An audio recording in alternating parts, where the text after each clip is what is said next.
आज की इस वीडियो में हम बात करने वाले हैं पोलियोमाइलाइटिस। सिंपल लैंग्वेज में इसको पोलियो की बीमारी कहते हैं। हम बात करेंगे पोलियोमाइलाइटिस क्या होती है, पोलियो होने के क्या वजूहात हो सकती हैं, जिस्म के ऊपर क्या साइन एंड सिम्टम्स या अलामात जाहिर होती हैं, लेबोरेटरी के अंदर कौन से टेस्ट परफॉर्म करवाए जाते हैं और किन मेडिसिन के इस्तेमाल से हम पोलियो को ट्रीट कर सकते हैं। ऐसी इन्फॉर्मेटिव वीडियोस देखने के लिए हमारे इस चैनल को सब्सक्राइब करें और बेल आइकन को प्रेस करें। What is poliomyelitis? Poliomyelitis basically nervous system या न्यूरोमस्कुलर डिसऑर्डर है। हमारे जिस्म के अंदर दो किस्म के न्यूरॉन्स होते हैं, एक सेंसरी न्यूरॉन्स और दूसरी मोटर न्यूरॉन्स। इन न्यूरॉन्स या नर्वस सिस्टम की वजह से हम अपने जिस्म के मुख्तलिफ हिस्सों को काम में ला सकते हैं। फॉर एग्जाम्पल, जब हम कोई एक्सरसाइज करते हैं या डेली लाइफ एक्टिविटीज करते हैं तो हमारे ब्रेन से सिग्नल्स आते हैं हमारे जिस्म के मुख्तलिफ हिस्सों की तरफ। इन सिग्नल्स की वजह से हम अपने डेली लाइफ एक्टिविटीज या दिन के काम काज कर सकते हैं, जैसा कि हम खाना खाते हैं, पानी पीते हैं या कोई एक्सरसाइज करते हैं। पोलियो वायरस की वजह से हमारे ये नर्व्स डैमेज हो जाती हैं। जब ये नर्व्स डैमेज हो जाती हैं तो ये हमारे स्पाइनल कॉर्ड को या ब्रेन को इफेक्ट करती हैं, जिसकी वजह से हमारे जिस्म के ऊपर कोई कंट्रोल नहीं रहता।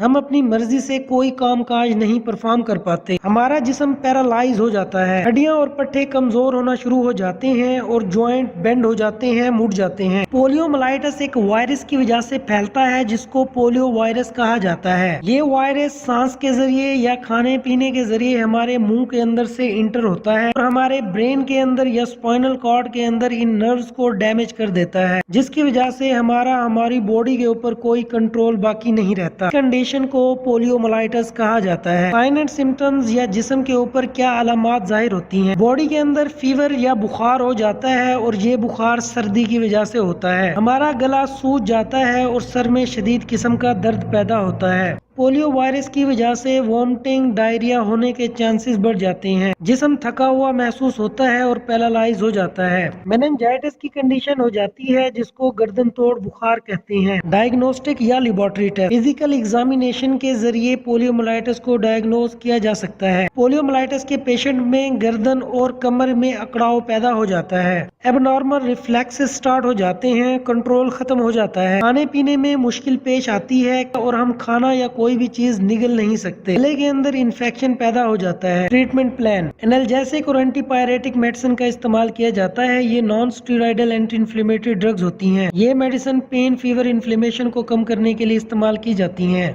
पैरासीटामोल, कालपोल, पेनाडोल, मेडिप्रिन शामिल हैं, जो दिन में 3 बार इस्तेमाल की जाती हैं। मेटामिजोल का इस्तेमाल किया जाता है। ये पेन, फीवर और स्वेयर इन्फ्लेमेशन को कम करने के लिए इस्तेमाल की जाती हैं। इनके ब्रांड नेम में नोवेल्जन, मेटामिजोल शामिल है। वायरस और बैक्टीरिया की ग्रोथ को रोकने और इनको किल करने के लिए एंटीबायोटिक मेडिसिन का इस्तेमाल किया जाता है। ये non steroidal anti inflammatory drugs होती हैं जिनमें एम्पिसिलिन और कोएमैक्सिसिलिन शामिल हैं। इनके ब्रांड नेम में एम्पिसिलिन, एपिक्लॉक, सिमोक्सिल, वेलोसेफ शामिल हैं, जो दिन में 3 बार इस्तेमाल की जाती हैं। ये टैबलेट, सिरप, इंजेक्शन फॉर्म में इजीली अवेलेबल होती हैं। ऐसी इन्फॉर्मेटिव वीडियोस देखने के लिए हमारे इस चैनल को सब्सक्राइब करें, बेल आइकन को प्रेस करें।